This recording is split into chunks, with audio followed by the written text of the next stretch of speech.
అందరికీ ధన్యవాదాలు. నేను నా యూట్యూబ్ ఛానల్ పేరు కందుల సుధాకర్, కేఎస్ఆర్ తెలంగాణ కేసరి. నా యొక్క యూట్యూబ్ ఛానల్ని మీరు ఎంతగానో ఆదరిస్తున్న విధానం బట్టి వందనాలు. మీ అందరికీ నమస్కారాలు. మనకి సుమారు 1500 సబ్స్క్రైబర్స్ని ఇచ్చారు మీరు. మన షార్ట్స్ చూడండి, మంచిగా ఉన్నాయి, ఎంజాయ్ చేయండి.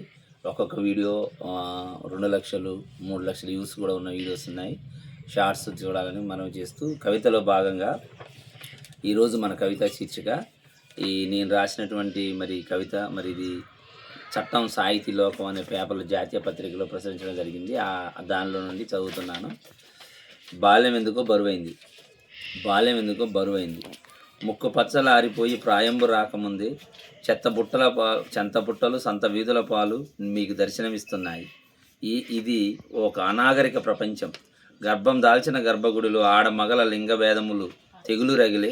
నీ బొడ్డు తాడు తెగిన వేళలో నీ అరుపులిని ఆడమగ లింగభేదములించి మళ్ళీ నువ్వెందుకు జన్మించావని ప్రశ్నించిన బంధుమిత్రులు లేకపోలేదు.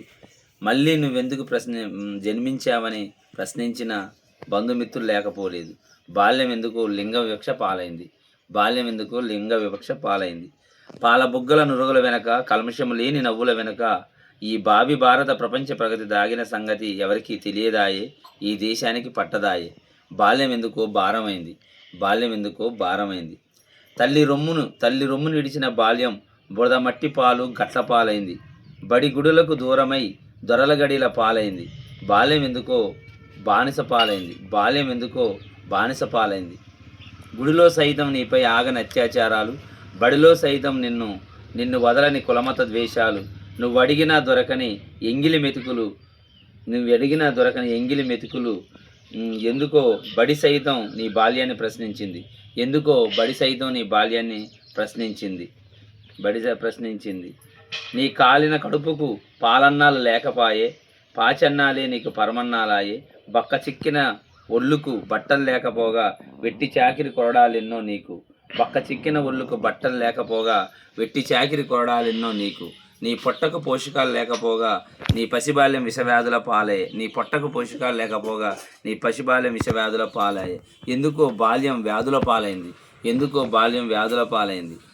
జోగిని రక్కసి ర్యాగింగ్ అక్కసి నీ బాల్యాన్ని కసితీరా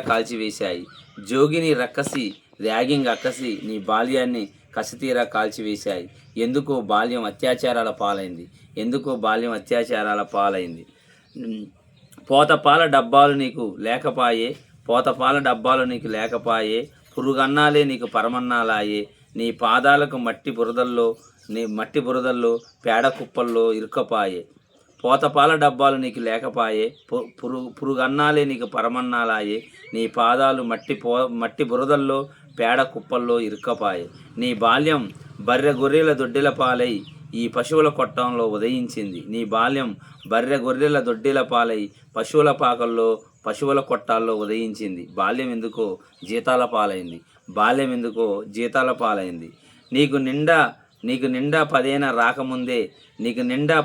రాకముందే కర్మలంటగట్టి బారుశాలలకు కిరాణం కొట్లకు నిన్ను సాగనంపిరి. నీకు నిండా పదేన రాకముందే కర్మలంటగట్టి బారుశాలకు కిరాణం కొట్లకు నిన్ను సాగనంపిరి. ఎందుకో బాల్యం బారుశాలకు మద్యం కొట్లకు మధ్య కొట్లాడుతూ మా ఊరి కిరాణంలో కొలువు తీరింది. ఎందుకో బాల్యం బారు కొట్లకు మద్యం కొట్లకు మధ్య కొట్లాడుతూ మా ఊరి కిరాణంలో కొలువు తీరింది. బాల్యం ఎందుకో కొట్లపాలైంది. కులమత భేదాలు నీ కంటగట్టి బంధకాల్లో నిన్ను నెట్టికొట్టి చంపుతుంటే చెలించని ప్రభుత్వ చట్టాలెన్నో. ఎందుకో బాల్యం అందరికీ బరువైంది. పక్క చిక్కిన బాల్యంకు బాధ్యతలెన్నో. ఇష్టం లేని గడింట్లో ఇబ్బందులు పడుతున్న చిన్న జీతగాడ, ఇష్టం లేని ఇంట్లో గడింట్లో ఇబ్బందులు పడుతున్న చిన్న జీతగాడ. పశువుల కొట్టాలే నీకు బానిస చట్టాలాయన, పశువుల కొట్టాలే నీకు బానిస చట్టాలాయన. బాల్యం వీణగాసి నక్కల పాలైంది. ఎందుకో బాల్యం వీణగాసి నక్కల పాలైంది. Thank you friends. మరి బాల్యం అనేది ఎన్నో ఇబ్బందుల పాలవుతుందని, బాల్యం మరి అనేక సమస్యలతో నలిగిపోతూ చితికిపోతుందని తెలియజేస్తూ మరి పసిబాల్యం గురించి కవిత రాయటం జరిగింది.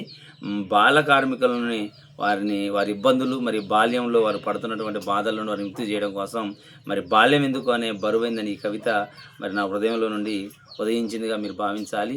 అది నా మనసును ఎంతగానో బాధించి అందుకే బాల్యం ఎందుకు అనే బరువైందనే కవిత రాయడం జరిగింది. ఇది చట్టం సాహితీ లోకం అనే జాతీయ పత్రికలో ప్రచురించడం జరిగింది. మీకోసం ఈ కవిత. థ్యాంక్ యూ, ధన్యవాదాలు. జై హింద్.